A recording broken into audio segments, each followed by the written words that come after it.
திரு சாரநாத், உங்களிடமிருந்தே தொடங்குகிறேன். தேர்தல் ஆணையம் சில விதிமுறைகளை வகுத்திருக்கிறது. அவர்கள் வகுத்திருக்கிற விதிமுறைகளை சரியாக பின்பற்றி இருக்கிறார்கள். நடுநிலையாக, நேர்மையாக, தன்னாட்சி அதிகாரத்தோடு தேர்தலை நடத்துவதற்கு தேர்தல் ஆணையம் நடவடிக்கை எடுத்திருக்கிறது. ஆனால் நீங்கள் தேர்தல் ஆணையத்தை குற்றம் சாட்டுவது எந்த விதத்தில் சரியாக இல்லை? தேர்தல் ஆணையம் நடுநிலைமையாக தேர்தலை நடத்துவதற்கான நடவடிக்கைகளை எடுத்திருக்கிறது அப்படின்ற இந்த பார்வையே ஒரு மிக தவறான ஒரு பார்வை. என்னன்னா, வெளிப்படையான சார்புத்தன்மை இந்த தேர்தல் ஆணையத்தோட நடவடிக்கைகளில் இருக்குது.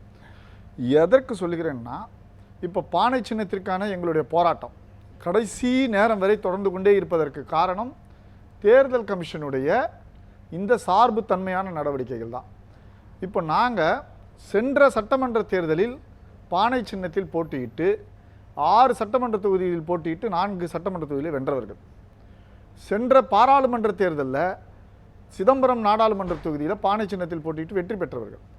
இந்த நிலையில் ஒரு பதிவு செய்யப்பட்ட, அதாவது ரிஜிஸ்டர்ட் பார்ட்டி ஏற்கனவே தான் போட்டியிட்ட சின்னத்திற்கு உரிமை கோருவது இயல்பானது. ஆனால் அந்த உரிமையை மறுப்பதற்கு, அதாவது அந்த இன்டர்பிரிட்டேஷன், சட்டத்தை ஒரு வழிமுறையை எப்படி அவர்கள் பொருள் கொள்கிறார்கள், கருத்து கொள்கிறார்கள், இன்டர்பிரேட் பண்ணுகிறார்கள் அப்படின்னு பார்த்தீங்கன்னா, தங்களுக்கு தேவையான அளவுக்கு அதை இது செய்து கொள்கிறார்கள். இந்த சட்டப்பிரிவு என்ன சொல்லுது? ஏற்கனவே போட்டியிட்ட ஏதாவது 2 தேர்தலில், அதற்கு முன்பான தேர்தலில் அவர்கள் 1% வாக்குகள் பெற்றிருக்க வேண்டும் அப்படின்னு சொல்லுது. நாங்கள் சட்டமன்ற தேர்தலில் எங்களுடைய வாக்கு 1% குறைவாக இருக்கிறதுன்னு தேர்தல் கமிஷன் சொல்லுது. ஆனால் அந்த பிரிவு என்ன சொல்லுதுன்னா, ஏதாவது ஒரு தேர்தலில் 2, இதற்கு முன்பு நடந்த 2 தேர்தல்களில் ஏதாவது ஒரு தேர்தல் போது அதற்கு அடுத்த தேர்தலில் நீங்கள் அந்த சின்னத்தை கோரலாம் சொல்லுது. நாங்கள் பாராளுமன்ற தேர்தலில் பானை சின்னத்தில் எங்களுடைய வாக்கு சதவீதம் 1% மேல் இருக்குது. 1.16% எங்களுடைய வாக்கு சதவீதம் என்பதை தேர்தல் ஆணையம் தன்னுடைய இணையதளத்தில் வெளியிட்டிருக்கு. ஆனால் திட்டமிட்டு அந்த சட்டத்திற்கே புறம்பாக அவர்கள் எந்த சட்டத்தை ஏற்றி இருக்கிறார்களோ, எந்த வழிமுறையை பகிர்ந்திருக்கிறார்களோ அதற்கு நேர் எதிராகவே உங்களுக்கு இதை வழங்க முடியாது அப்படின்னு சொல்கிறாங்க. இப்போது இதனுடைய நோக்கம் என்னன்னு சொன்னால், நாளை நீதிமன்றத்தில் இதனுடைய மேல்முறையீடு மனு வரும்பொழுது நாங்கள் வெற்றி பெறுவதற்கான வாய்ப்பு மிக மிக மிக அதிகமாக இருக்கிறது.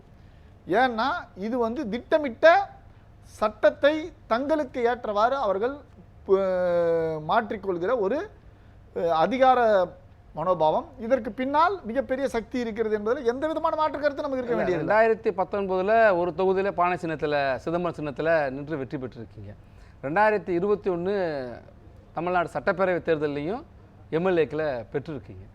எம்எல்ஏக்களும் இருக்கிறாங்க. அதெல்லாம் அவங்க ஏற்றுக்கொள்ளாமல் கூட ஜனவரி மாதத்துலேருந்து ஒரு நடைமுறை வந்திருக்குல்ல, நீங்கள் தேர்தல் கணக்கை சரியாக சமர்ப்பிக்கலை, அதனால தான் சின்னம் கொடுக்கலை அப்படிங்கிற ஒரு காரணத்தை எப்போ இன்னைக்கு சொல்லியிருக்காங்கல்ல.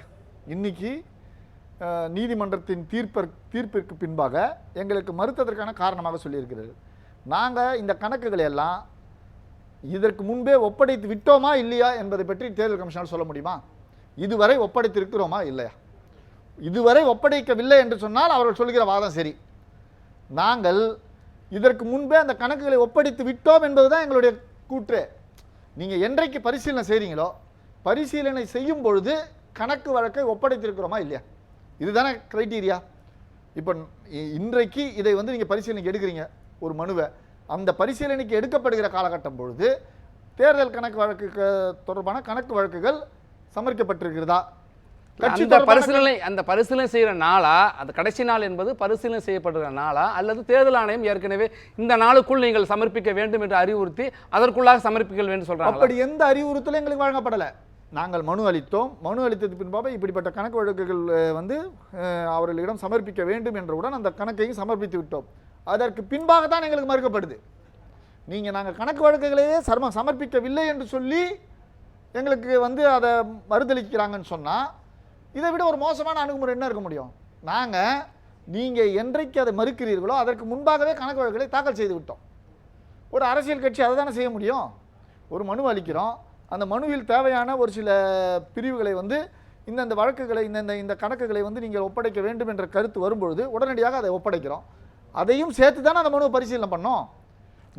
உங்களுக்கு இப்ப ஒருதலை பட்சமாக நடவடிக்கை மிக மோசமான ஒருதலை பட்சமான ஒரு அணுகுமுறையை தேர்தல் கமிஷன் கடைபிடித்திருக்கிறது.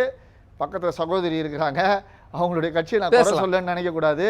ஆனால் அந்த கட்சி இதுவரை எத்தனை தேர்தலில், சமீபத்திய தேர்தல்களில் சைக்கிள் சின்னத்தில் போட்டியிட்டாங்க. அவங்களுக்கு ஆனால் உடனே சைக்கிள் சின்னம் கொடுக்கப்பட்டிருக்கு. எங்களுக்கு மகிழ்ச்சி தான் அவங்களுக்கு சைக்கிள் சின்னம் கொடுக்கப்பட்டதில்லை. இன்னொருத்தருக்கு சின்னம் கொடுக்கக்கூடாதுன்னு சொல்லக்கூடிய கட்சி நாங்கள் அல்ல.